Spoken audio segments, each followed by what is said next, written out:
छत्तीसगढ़ में सीमेंट के बढ़ते भाव को लेकर कांग्रेस ने राज्य सरकार पर निशाना साधा है। इस संबंध में आज स्थानीय कांग्रेस भवन में जिला कांग्रेस के दिग्गजों ने प्रेस वार्ता ली, जिसमें उन्होंने प्रदेश सरकार के इस कदम को विष्णु भोग लगाने की एक नई तरकीब बताया। शरद लोहाना ने कहा कि भाजपा सरकार जनता को लूट रही है।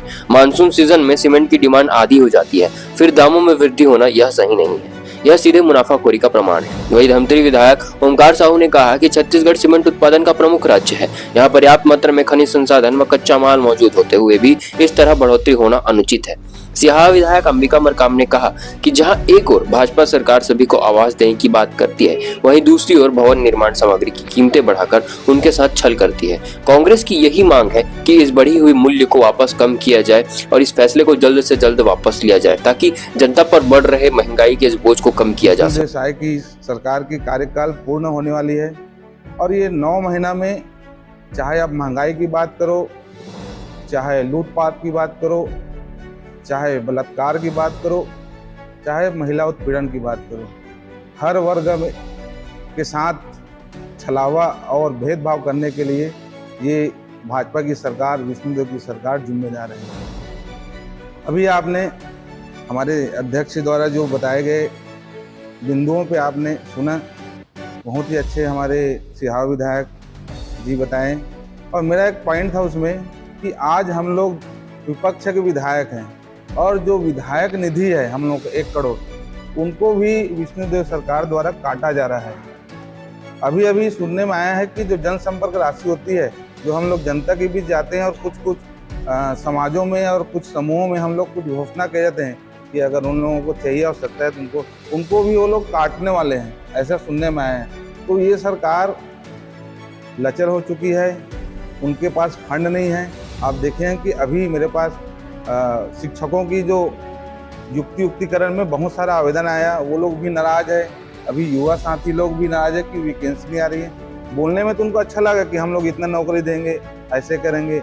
आवास की भी जब बात आती है, अभी आप देखें कि सीमेंट जो एक मुश्त 50 रुपये बढ़ाई गई, उन्हीं के विरोध में आज प्रेस वार्ता है। और आवास की जब बात आती है, ग्रामीण आवास जो उनको मिलने वाली जो राशि है 1,35,000 रुपया, वो परिपूर्ण नहीं है। हम पूरे कांग्रेस पार्टी मांग करते हैं कि जो ग्रामीण आवास के लिए कम से कम 4 लाख रुपया वो करे आवास के लिए, और शहर के लिए 5 लाख करे, क्योंकि डबल इंजन की सरकार है और डबल इंजन की सरकार को उनको जनता को राहत के लिए। प्रदेश में जिस तरीके से साय की सरकार चल रही है, बेतहाशा मूल्य वृद्धि, आदमी लगातार परेशान है। एक तरफ रेत की कालाबाजारी हो रही है, रेत के भाव डबल तिबल कर दिए गए हैं। एक तरफ आप गरीबों को आवास की सुविधा उपलब्ध कराने की बात करते हैं और दूसरी तरफ रेत के भाव 2 से 3 गुना रेट बढ़े हुए हैं। और अभी ताजा तो ये पता चला है कि सीमेंट के भाव भी 50 रुपए, 260 रुपए बोरी से 310 रुपए कर दिया गया है। उसी के विरोध में आज हम लोगों ने आज प्रेस कॉन्फ्रेंस रखी है प्रदेश कांग्रेस कमेटी के आह्वान पर। अभी हमारे जिला अध्यक्ष जी ने आपको प्रेस वार्ता के माध्यम से बताया कि प्रदेश में महंगाई की चरम सीमा बढ़ चुकी है। महंगाई की मार जो है आम लोगों को पड़ रही है। जैसे अभी सीमेंट की बात कर रहे थे, सीमेंट का जो रेट है 2 गुना हो चुका है। आज कहते हैं ना, जनमन में जो लोग आवास बना रहे हैं, मोदी सरकार जो है जनमन योजना चला रही है, जिसमें आवास की व्यवस्था ग्रामीण क्षेत्रों में बन रहा है। तो जब रेट का रेट इतना बढ़ेगा तो कैसे वो लोग आवास बनाएंगे? तो ये पूरा प्रदेश जो है महंगाई के मार से पीड़ित है। आज हम कहते थे विष्णुदेव साय की सरकार है तो बहुत सारी सुविधाएं हमको मिलेगी। वास्तव में ऐसा लगता है कि विष्णुदेव साय की सरकार को वो खुद नहीं चला रहे, पीछे से अदृश्य शक्ति जो है चला रही है। ये तो सत्य है, क्योंकि यदि चलाए होते तो आज पूरा विकास कार्य ठप पड़ा है, कहीं पे कोई विकास नहीं दिख रहा। 9 महीना हो गया। जब भूपेश बघेल की सरकार थी तो जैसे सरकार बनी तुरंत विकास चालू हो गया। किसानों को आपका जो है कर्ज मुक्ति तुरंत हो गया। किसानों के खाते में तुरंत पैसा आ गया। आज सारी राशि को ये लोग महतारी वंदन में लगा करके पूरा विकास कार्य को ठप कर दिए। तो कहीं पर नहीं दिखता है कि आगे भी ऐसा लगता है कि कुछ काम होगा। आज हम लोग विधायक लोग भी चिंतित हैं कि हम लोग अपने अपने क्षेत्रों में विकास कैसे कराएंगे, क्योंकि कहीं से कोई योजना का फंड नहीं आ पा रहा है। तो ये चिंता का विषय है। और आप सब जान रहे हैं कि प्रदेश की क्या हालत है।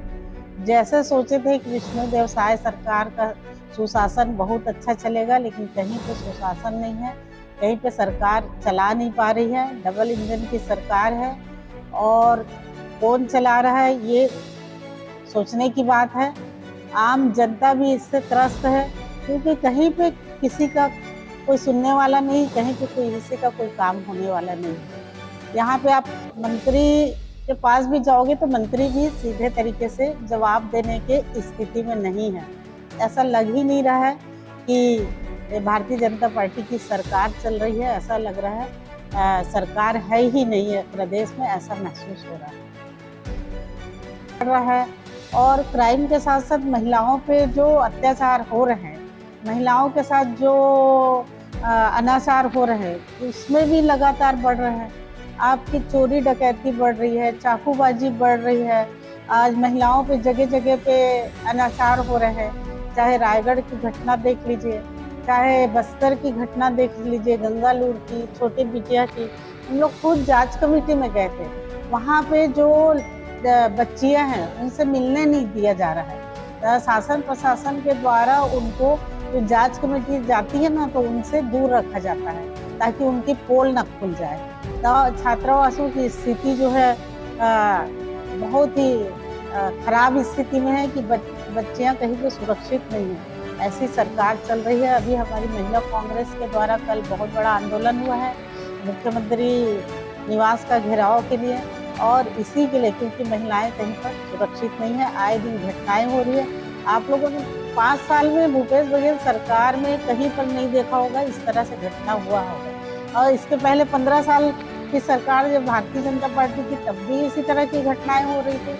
और फिर से भारतीय जनता पार्टी की सरकार आई, फिर से वही घटनाएं फिर से चालू हो गई है। आप लोग को याद हो गया कि जलियामारी का कांड हुआ था कांकेर में छोटी बच्चियों के साथ, वही स्थिति फिर से पैदा हो गई है। मोतियाबिंद का घटना हुआ, आपका वो नसबंदी कांड हुआ, ऐसे तमाम प्रकार की घटनाएं हुई थी। आप तो देख रहे हैं कि धमतरी में किसानों के साथ कैसा अत्याचार हुआ था। तो ऐसे अभी बलौदा बाजार की घटना को देख लीजिए। तो ये घटनाएं 5 साल में आप लोगों ने देखा होगा कांग्रेस की सरकार में कहीं नहीं हुआ। शांतिपूर्वक सरकार चल रही थी और ना नक्सल घटनाएं हुई, ना कोई इस तरह से बच्चियों पे कोई घटना हुआ। लेकिन जैसे भारतीय जनता पार्टी की सरकार आई, वही झर्रा चालू हो गया, क्योंकि कानून व्यवस्था जो है ठीक नहीं है।